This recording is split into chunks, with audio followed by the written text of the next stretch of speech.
بسم اللہ الرحمن الرحیم۔ السلام علیکم۔ روزانہ واقعات سننے کے لیے اس چینل کو سبسکرائب کریں۔ سلطان نور الدین عادل بادشاہ اور صاحب اردو وظائف تھے۔ رات کا بہت سا حصہ تہجد اور وظائف میں خرچ ہوتا تھا۔ صبح میں ایک شب تہجد کے بعد سوئے تو حضور اقدس علیہ السلام کی خواب میں زیارت ہوئی کہ حضور صلی اللہ علیہ وسلم نے دو گہری آنکھوں والے آدمیوں کی طرف اشارہ فرما کر سلطان سے ارشاد فرمایا کہ ان دونوں سے میری حفاظت کرو۔ سلطان کی گھبراہٹ سے آنکھ کھلی، فوراً اٹھ کر وضو کیا اور نوافل پڑھ کر دوبارہ لیٹے تو آنکھ لگ گئی اور یہی خواب بائینہ دوبارہ نظر آیا۔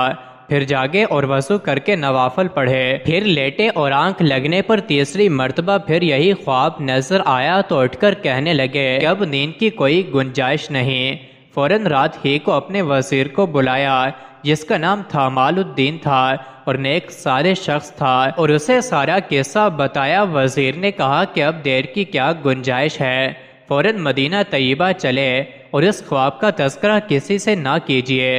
بادشاہ نے فوراً رات ہی کو تیاری کی اور 20 نظر مخصوص خدام کو ساتھ لے کر کرتیا اونٹوں پر بہت سا سامان اور مال و متاع لے کر مدینہ طیبہ کو روانہ ہو گئے اور دن رات چل کر 16ویں دن رات مصر سے مدینہ پہنچے۔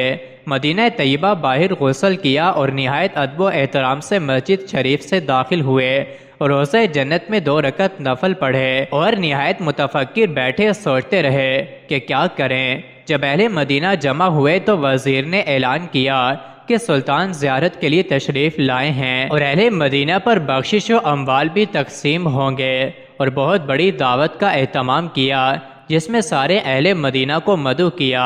بادشاہ کے حکم سے سارے لوگ حاضر ہوئے، خیرات شروع کی۔ بادشاہ عطا کے وقت بہت گہری نظر سے لوگوں کو دیکھتے، سب اہل مدینہ یکے بعد دیگرے آ کر عطا میں لے کر چلے گئے، مگر وہ جو 2 شخص خواب میں دیکھے تھے نظر نہ آئے۔ سلطان نے دریافت کیا کہ تمہارا کوئی آدمی باقی تو نہیں رہ گیا جس نے اب تک خیرات بدلی ہو؟ لوگوں نے کہا کوئی بھی نہیں رہا۔ سلطان نے کہا اچھی طرح غور کرو اور سوچ کر بتاؤ تاکہ کوئی محروم رہ نہ جائے۔ بہت غور و غوص اور بار بار کہنے پر لوگوں نے کہا کہ 2 نیک مرد متقی پرہیزگار مغربی بزرگ ہیں، وہ کسی کی چیز نہیں لیتے، خود بہت کچھ صدقات خیرات اہل مدینہ پر کرتے رہتے ہیں، سب سے یکسو رہتے ہیں، گوشہ نشین آدمی ہیں۔ سلطان یہ سن کر بہت خوش ہوا، پھر حکم دیا کہ ان دونوں کو میرے پاس لاؤ۔ چنانچہ وہ لائے گئے۔ سلطان نے ان کو فوراً پہچان لیا کہ یہ وہی مردود ہیں جو خواب میں رسول اللہ صلی اللہ علیہ وسلم نے دکھائے تھے۔ بادشاہ نے پوچھا تم کہاں سے آئے ہو؟ انہوں نے جواب دیا دیار مغرب سے حج کرنے کے لیے آئے ہیں۔ حج سے فراغت پر زیارت نبوی کے لیے حاضر ہوئے اور حضور اقدس صلی اللہ علیہ وسلم کے پڑوس میں رہنے کی تمنا ہوئی تو یہاں قیام کر لیں۔ سلطان نے کہا کہ سچ سچ بتاؤ تم کون ہو اور کسی ارادے سے یہاں آئے ہو؟ وہ اپنی ہی بات کہتے رہے۔ پھر بادشاہ نے لوگوں سے دریافت کیا کہ کہاں ٹھہرے ہیں، بتایا کہ روضہ اقدس کے قریب ہی ان کا قیام ہے۔ بادشاہ نے ان وقت میں روکے رہنے کا حکم دیا اور خود ان کی قیام گاہ پر گیا۔ وہاں جا کر بہت تجسس کہا، بہت سا مال 2 قرآن کی کتابیں پائیں، لیکن کوئی قابل اعتراض چیز نہ ملی جس سے خواب کے مضمون کی تائید ہوتی ہو۔ بادشاہ بہت پریشان اور متفر تھا۔ اہل مدینہ سے سفارش کے لیے جا کے نیک بزرگ دن بھر روزہ رکھتے ہیں اور روزہ اطہر میں نبی کریم صلی اللہ علیہ وسلم پر درود پڑھتے ہیں۔ ہر صبح جنت البقیع کی زیارت کو جاتے ہیں۔ یہ شنبہ ہفتہ مسجد قباء کی زیارت کرتے ہیں۔ سائلوں کا سوال رد نہیں کرتے۔ اس قحط کے سال میں اہل مدینہ کے ساتھ انتہائی ہمدردی غمگساری انہوں نے کی ہے۔ بادشاہ حالات سن کر تعجب کرتے تھے اور ادھر ادھر متشکر پھر رہے تھے۔ دفاتن خیال آیا کہ ان کے مسلح کو جو ایک بوری پسوری پر بچھا ہوا پر آپ کے نیچے ایک پتھر بچھا ہوا، اس کو اٹھایا تو اس کے نیچے سے ایک سرنگ نکلی جو بہت گہری کھودی گئی تھی اور بہت دور تک چلی گئی تھی، حتیٰ کہ قبر اطہر کے قریب پہنچ گئی تھی۔ یہ دیکھ کر سب دنگ رہ گئے۔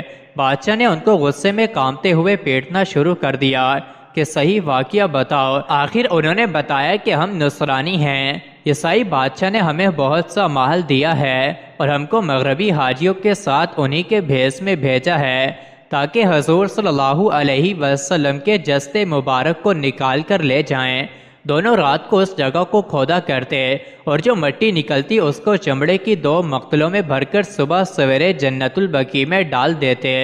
لوگ یہ سمجھتے کہ جنت البقیع زیارت اور دعا کو جاتے ہیں۔ جب یہ آدمی نبی کریم صلی اللہ علیہ وسلم کے قریب پہنچتے تھے تو آسمان میں ایک گرن پیدا ہوتی، بجلی چلی اور عظیم الشان زلزلہ آیا کہ پہاڑ جڑ سے اکھڑنے لگے۔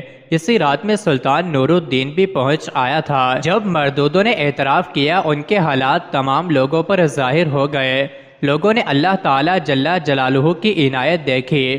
بادشاہ اس پر کہ اللہ جل شانہ اور اس کے پاک رسول اللہ صلی اللہ علیہ وسلم نے اس خدمت کے لیے منتخب کیا، بہت رویا اور پھر ان کی گردن زدنی شروع کر دی۔ وہاں پر ہی ان کو قتل کر دیا اور حجرہ شریف کے گرد اتنی گہری خندق کھدوائی کہ پانی تک پہنچ گئی، اس میں سیسا پگھلوا کر ڈال دیا تاکہ آئندہ کوئی مردود ایسا کام نہ کر سکے۔ ایک روایت میں ہے کہ ان مردودوں کو قتل کر کے شام کے وقت مزید ایسی ہی ویڈیوز کے لیے چینل کو ضرور سبسکرائب کریں۔